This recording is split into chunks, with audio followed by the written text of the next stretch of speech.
অভিষেক বন্দ্যোপাধ্যায়কে চিকিৎসার জন্য বিদেশ যাওয়ার অনুমতি দিল সুপ্রিম কোর্ট। চোখের চিকিৎসার প্রয়োজনে 3 সপ্তাহের জন্য বিদেশে যাওয়ার অনুমতি পেলেন ডায়মন্ড হারবারের তৃণমূল সাংসদ। সোমবার সুপ্রিম কোর্ট তার এই আর্জি মঞ্জুর করে। 2026 সালে রাজ্য বিধানসভা নির্বাচনের প্রচার চলাকালীন একটি বিতর্কিত মন্তব্যের মামলায় গ্রেপ্তারির উপর স্থগিতাদেশ দেওয়ার ক্ষেত্রে তার বিদেশ যাত্রায় যে নিষেধাজ্ঞা জারি করেছিল কলকাতা হাইকোর্ট, শীর্ষ আদালতে সেই রায় চ্যালেঞ্জ করেই জয় পেলেন অভিষেক।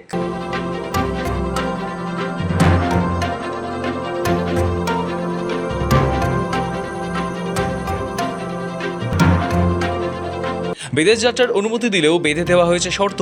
প্রধান বিচারপতি সূর্যকান্ত, বিচারপতি জয়মাল্য বাগচি এবং বিচারপতি ভি মোহনার সমন্বয়ে গঠিত সুপ্রিম কোর্টের বেঞ্চ কয়েকটি সুনির্দিষ্ট শর্তে অভিষেকের আবেদন মঞ্জুর করেছে।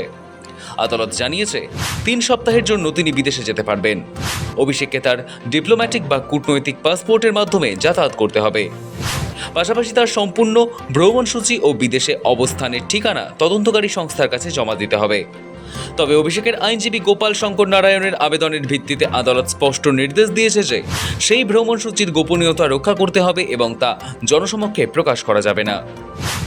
দরকারে দেশের অন্য কোথাও গিয়েও চিকিৎসা করাতে পারবেন।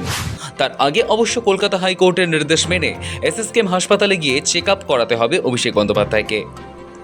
বিচারপতি জয়মাল্য বাগচির পর্যবেক্ষণ, তার বিদেশ যাত্রায় কোনো প্রতিবন্ধকতা তৈরি করা যাবে না।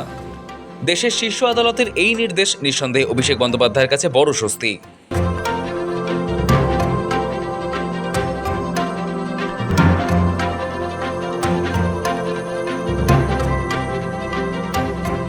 চোখের চিকিৎসার জন্য বিদেশ যেতে চেয়ে কলকাতা হাইকোর্টে আবেদন করেছিলেন অভিষেক বন্দ্যোপাধ্যায়, কিন্তু বিদেশ যাওয়ার আবেদন খারিজ করে দেয় উচ্চ আদালত।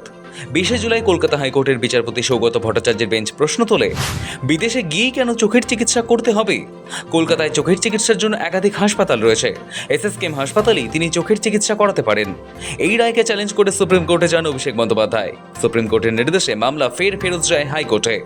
গত বুধবার এই মামলার শুনানি চলাকালীন কলকাতা হাইকোর্ট নির্দেশ দেয় যে এসএসকেএম হাসপাতালের চক্ষু বিশেষজ্ঞ চিকিৎসকদের নিয়ে গঠিত একটি বিশেষ মেডিকেল বোর্ড অভিষেক বন্দ্যোপাধ্যায়ের চোখের যাবতীয় পরীক্ষা নিরীক্ষা ও চিকিৎসা করবে।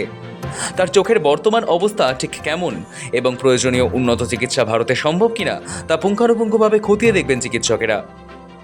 মেডিকেল বোর্ডের রিপোর্ট পর্যালোচনার পরই অভিষেক বন্দ্যোপাধ্যায়ের বিদেশ যাত্রার আবেদনে বিষয়টি পরবর্তী চূড়ান্ত সিদ্ধান্ত গ্রহণ করা হবে। বিচারপতি স্পষ্ট বলেন, বর্তমানে অভিষেক বন্দ্যোপাধ্যায়ের বিরুদ্ধে একাধিক মামলা বিচারাধীন রয়েছে, তাই এখনই তাকে বিদেশ যাত্রার অনুমতি দেওয়া যাবে না। তবে হাইকোর্ট মামলা খারিজ করে দিতেই সুপ্রিম কোর্টে যান অভিষেক বন্দ্যোপাধ্যায়। গত বৃহস্পতিবার গভীর রাতে অভিষেকের তরফে শীর্ষ আদালতে আবেদন করা হয়। সোমবার সেখানেই মিলল অনুমতি, যদিও অভিষেকের বিদেশ যাত্রায় আপত্তি জানায় রাজ্য। সোমবার শুনানি শুরুতেই রাজ্য সরকারের পক্ষে অতিরিক্ত সলিসিটর জেনারেল এস.ভি. রাজু অভিষেকের আবেদনের তীব্র বিরোধিতা করেন। তিনি আদালতে দাবি করেন, অভিষেকের বিরুদ্ধে বর্তমানে 16টি মামলা বিচারাধীন রয়েছে এবং বিদেশ যাওয়ার অনুমতি পেলে তিনি আর দেশে নাও ফিরতে পারেন বলে আশঙ্কা প্রকাশ করেন। কিন্তু রাজ্য সরকারের এই যুক্তি খারিজ করে দেয় শীর্ষ আদালত। শুনানি পর্বে বিচারপতি জয়মাল্য বাগচি পর্যবেক্ষণে জানান, প্রত্যেক ব্যক্তিরই বিদেশ যাওয়ার এবং নিজের পছন্দের চিকিৎসা পরিষেবা বেছে নেওয়ার অধিকার রয়েছে। বেঞ্চ আরও মনে করিয়ে দেয় যে মূল মামলাটি একটি নির্বাচনী ভাষণের সঙ্গেই কেবল সম্পর্কিত। অভিষেকের আইনজীবী আদালতে সওয়াল করে জানান, অপারেশন সিঁদুর আউটরিচ কর্মসূচির জন্য অভিষেককে কূটনৈতিক পাসপোর্ট দেওয়া হয়েছিল এবং তিনি সেটি ব্যবহার করেই যাত্রা করবেন। ফলে আন্তর্জাতিক দূতাবাসগুলি সহজেই তার গতিবিধির ওপর নজর রাখতে পারবে, যা পালিয়ে যাওয়ার আশঙ্কাকে দূর করে। এছাড়াও তিনি একজন বর্তমান সাংসদ, সর্বভারতীয় দলের সাধারণ সম্পাদক এবং তার পরিবার ভারতেই থাকছে। গত 5 আগস্ট কলকাতা হাইকোর্ট অভিষেকের বিদেশ যাওয়ার আবেদন খারিজ করে দিয়েছিল। হাইকোর্টের সেই খারিজ আদেশকে চ্যালেঞ্জ জানিয়ে সুপ্রিম কোর্টে যান অভিষেক বন্দ্যোপাধ্যায় এবং সেখান থেকেই মিলল বিদেশ যাত্রার সবুজ সংকেত। সৌভিক সান্যালের রিপোর্ট, সময়, কলকাতা।